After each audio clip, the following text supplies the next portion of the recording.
My name is Philemon. I'm cooking on the street. Pap, beef bones, chicken, offals, and cattle heels. So since 1998, I started business in Tembisa by selling bones and hardware like nails, keys. Since then, I operate business. Even by 2001 or 2000 somewhere, I started doing a photography.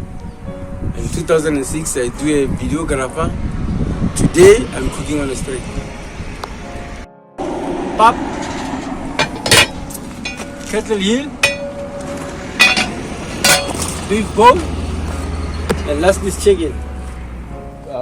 I've known Philemon for over 20 years, and he pitched up at our house when he was still a schoolboy, asking for a gardener's job. Well, he kept coming back. I didn't invite him initially, I don't think, and then after a year or two he said no, he's selling keys, and would I buy him slightly cheaper than he can get it anywhere, keys from Chamberlain Hardware. And I did, and he was selling on the streets. When my brother died in 1998, younger brother Craig, he left me a camera, a Motle camera, which I didn't really need, and I gave it to Philemon with a simple bit of instructions. And a couple of years later, I can't remember, it was to my surprise, I'd forgotten about the camera. He pitched up as a gardener with a blazer. And I said, and this? Very proudly he said, no, I'm a professional photographer. The Chinese man where I got my printing done had a competition for the most prints printed, and I won. So that boosted his confidence enormously. Anyway, over the years I've seen Philemon, he gave up dacha, gave up smoking, and various things. He had piles most of the years. In other words, hemorrhoids, and we tried everything. I bought him some medication. We went to a friend who's a pharmacist who said, eat lots of fruit, and fruit is not easy to come by, not cheap where he lives. Anyway, 2012,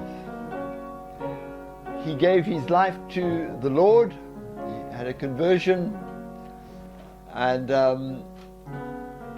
that led to, I believe, admitting that he's an alcoholic, which was very painful for him to admit, but he's happy that I tell you this, and now he's able to say, I'm an alcoholic.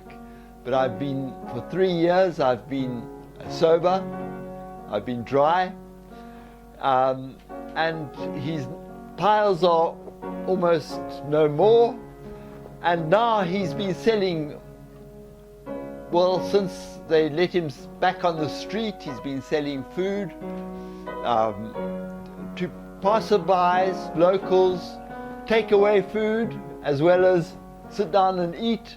And he asked me if I wouldn't help him with money to buy a sink, because the rain is coming. He said the rain is coming, and in fact the rain has arrived, and I'm still busy trying to raise some money, and I'm asking if you can help.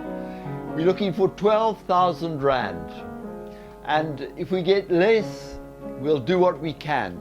If we get more, I have a vision to put a real shop there that can be locked, and we want to sell, and he's agreed that we'll sell really only healthy food. Instead of cool drink, we'll sell sugar-free or ginger beer, homemade. We're going to stimulate industry there. We're going to change the health profile. I believe this, that when people stop eating maize meal that has been robbed of some of the roughage, fat and protein, they're going to discover that at the clinic. Less diabetes, less hypertension, and people are going to be healthier. That's my vision. is to have a health shop there that will supply maize meal, proper real maize meal, the full stuff, for all the shops around. That's where we're going. And this nation needs to wake up as well, that we've been robbing because it's super white. It's called super, this maize meal. And they don't like the little black speckles and the roughage. Because they're ignorant, not because they're stupid. They think white is better. Where did that come from? Anyway, we're winning. And thank you for listening so far.